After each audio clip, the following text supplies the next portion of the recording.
Hello everyone! Thanks for coming back onto my YouTube channel. This is Lupe and today's topic is self-love. It's how to start your self-love journey and what are the basics, how do you know, and what to do. So I'm totally talking from the heart, speaking from the heart, talking to you from personal experiences. That's what my channel is about. It's about elevating you, it's about mindset, it's about growth, it's about law of attraction, it's about manifesting and perspective and just what's worked for me. How have I changed my life in such dramatic ways? And this is all so I can help others that are where I have been and that do resonate with my stories and what I've gone through and are open, willing, and able to use these techniques that I share. So walking into your self-love journey has to do with honoring yourself. No matter where you are honoring yourself. Doesn't matter what you've been through, where you're at, where you're going. Honoring yourself has so much to do with growth. So what that means is being aware of where you are, being aware of where you've been and where you're going, and not judging yourself for it. We all go through some heavy stuff, man. And we just gotta be a little more easy on ourselves. Have compassion. That is the key to self-love. So this episode was actually brought up by a friend.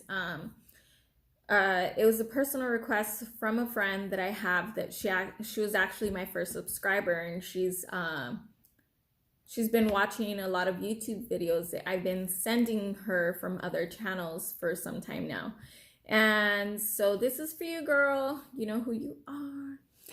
Anyway, so what this episode is about, how do you walk into your journey having to do with self-love? Well, if you're familiar with Louise Hay, that is amazing. If not, it's not a requirement to watch this video, but I would suggest for you to check Louise Hay, which is the founder of Hay House Productions. She's amazing. She's already passed. She's transitioned on. But she has so much free stuff on YouTube, or you can go on Hay House Productions and online and check her out. Check out, like, she has like videos and apps and all kinds of stuff. She's amazing. She has helped me so much to heal for the past few years, actually. I actually stumbled across her like programs and things like that a few months after she passed away, which was pretty crazy because I was going through something in my life where I needed guidance. And it was like the cherry on top. It was like the perfect thing that I needed to hear at the time. So anyway, one thing Louise Hay says, when we're babies, we love everything about ourselves. Like, we are perfect. Like, we were just born and we love absolutely everything. Once we start like being awake in our environment as young children, we love everything about ourselves. We don't say like, oh, I have fat arms and I have like, little chubs everywhere. No, the baby loves everything about themselves, They'll even play with their fecal matter, their pee and their diaper, if you let them. Why? Because there's no judgment. So what happens when we grow up? That's another story. So when we grow up, we actually learn a lot from parents, caretakers, teachers, older siblings, and just about anybody else. From 0 to 7, it's said by neuroscientists that we are in theta state. So we're actually like a little sponge. And so everything we hear, we take in as a fact, not as an opinion, as what it is, but as a fact. And so that's how a lot of the belief systems that we create come from when we were young children. Sometimes, I believe it's Dr. Bruce Lipton that actually says that it's even when we're in the third trimester, before we're born, we start being that sponge and we start capturing the things, emotions, feelings, that our mother has at the time, because we are connected with her literally in her own body. So we pick up things from everywhere. Since we're in the third trimester until we're about 7, some people say 9 years old. But regardless, when we are young, we know that we are love, that's our essence. And then when we grow up, we start taking in information from adults and the radio and the TV and things like that. And if like CNN or the news or whatever is on and we see like things about terrorism and all this negative stuff in the media, that's what goes into our subconscious mind. So we start believing all of this is true always, when it's actually not. It could just be a sitcom or something, and we just take it in as fact because we are unable to deny this information. Our subconscious mind just accepts everything as fact. So fast forward to when we are adults and we are going through certain situations and we're being triggered. So whenever anything triggers you, that just means that you're going through any kind of situation or emotion, or perhaps you're in some kind of relationship. It could be a friendship, totally platonic. It could be a romantic relationship. It could be a work relationship. And for some reason, certain people irritate you or get to you, or they just know how to push your buttons, and either they do it on purpose, or sometimes some people do it, totally unaware that they're pushing your buttons. But it's you that is having that expression, that you are the one that are feeling those sensations that are coming up, like, hey, what's going on? I'm emotional. I can't stand this person. They know the exact thing to say to hurt my feelings. You are being triggered. That just means that there's something old, a belief or an experience that you went through in the very past as a child, and something from your past is coming up. A lot of these times, actually when we're growing, so when we're, like I said, we're maybe getting into a romantic relationship, or getting married or engaged or having a baby. I don't have kids, but if you're having a baby, you're having some kind of significant situation in your life, or you're growing in some way. Something that's been showing up for me, I can speak on, is when I started my business.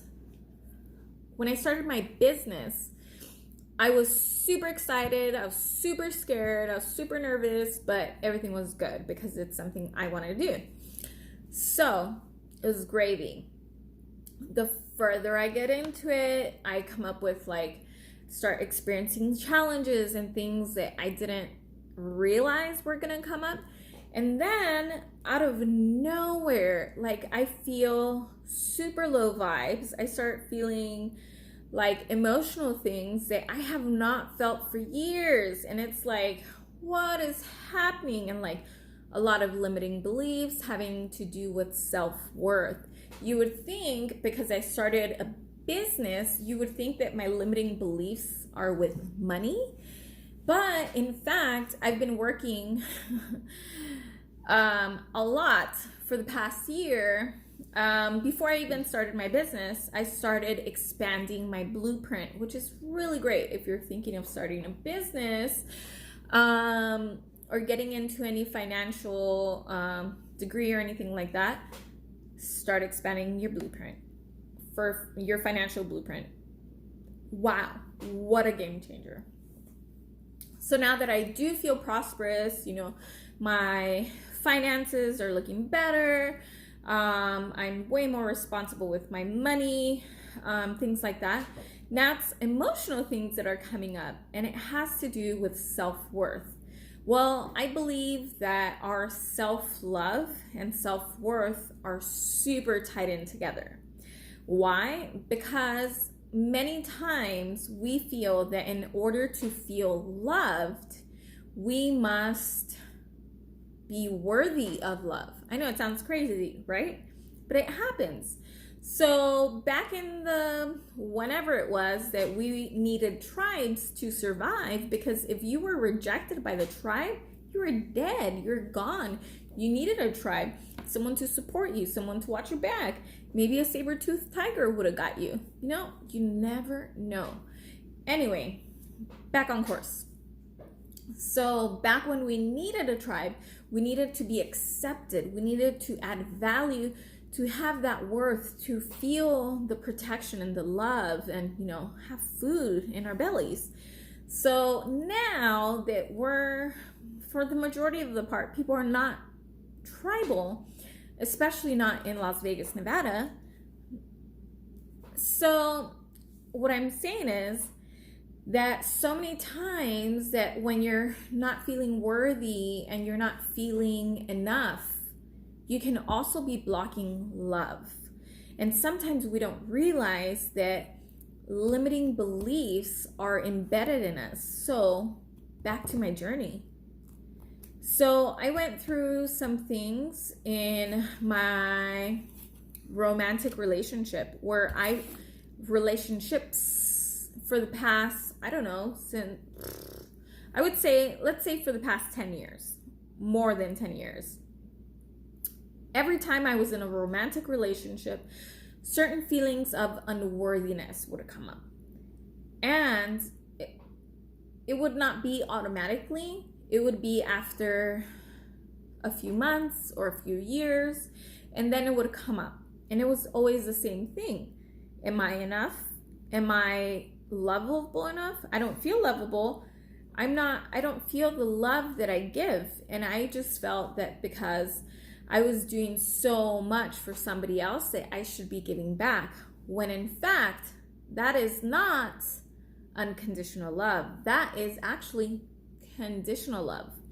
I will love you if X, So I felt that because I'm giving you so much love and attention and effort, you should be giving that back to me. But because of something I've been healing for a few years now, from my childhood, I realized that because my father was emotionally unavailable, that is all I attracted.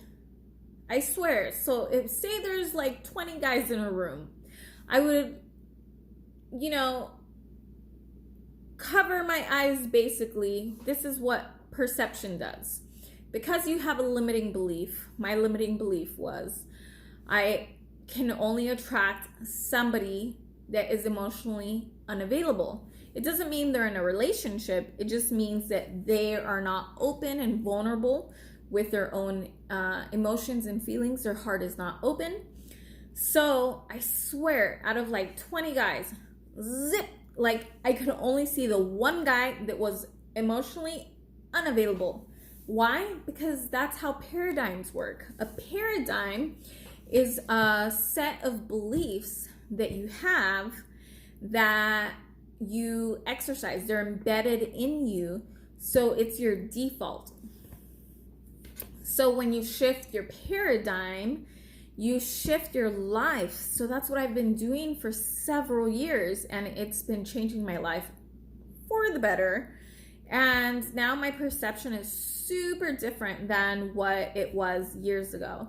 Even a year ago, even 6 months ago, I've been shifting my paradigm so often that it's becoming like a norm to me. So I actually enjoy it. I love to uncover what limiting beliefs I have so I can replace them with more empowering ones. And that, my friends, has to do with self-love. When you see your worth, you see that certain things in your life are not happening the way you would prefer them to be. You start kind of like, the little spidey sense that Spider-Man has, and start saying, wait a minute, this doesn't feel right. And then you start looking around like, hey man, what's up? Like, other people seem so happy and in love and things. What about me? Hey, other people seem to have money. What about me? Things like that. So anyway, I think I've gone on so many tangents. I kind of veered off from my self-love topic, but all in all, it has to do with the same. Self-love is tangled with or intertwined with self-love and self-worth. So when I started to get really real with myself and start journaling, that's why I talk about journaling so much, because it's changed my life so much. So when I started journaling out like my emotions and how I felt and what I wanted and my goals and my dreams and desires, that's when I started realizing that what was written down on my notebook was nowhere near what was going on in my life. And I started not comparing, but I started seeing the contrast. This is what I want, this is what I have, and this is what I keep getting. With money, with friends, with romantic partners, with, XYZ. The list goes on. So the first step, perhaps, I'm going to make another video that's more specific. But what I want to get out there is that awareness of what you truly want, desire, and crave for. There's a calling within you. Listen to your heart, be open, be vulnerable, and journal it out. And so I want to say that when I started doing that, I started realizing how far I really was from my desires. And I started realizing, I became aware and conscious that I'm the one that's been keeping myself from this the whole time.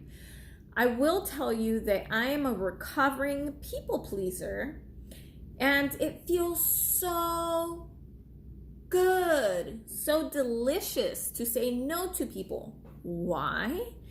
Because I was like the complete opposite. Like, I would say yes to things I hated, and then I would resent myself, and then I wouldn't trust myself. Trusting yourself is so important. It's not for you to just be impeccable with your word to trust yourself. It's the daily things and actions you do that build that self-trust. Again, self-trust, self-worth, self-love. It all comes from within. So I'm going to wrap it up. This is it. I'm going to cut it. And I'm actually going to create another video, and I'm going to continue with my said rant about walking into your self-love journey, what it looks like, what the steps are, and like, why do you do it? Well, it has to do with self-worth. And when we see our own value, our life changes so much, radically. Wow. Let's talk more about it next episode. All right, guys, thanks for coming on my channel. See you next time.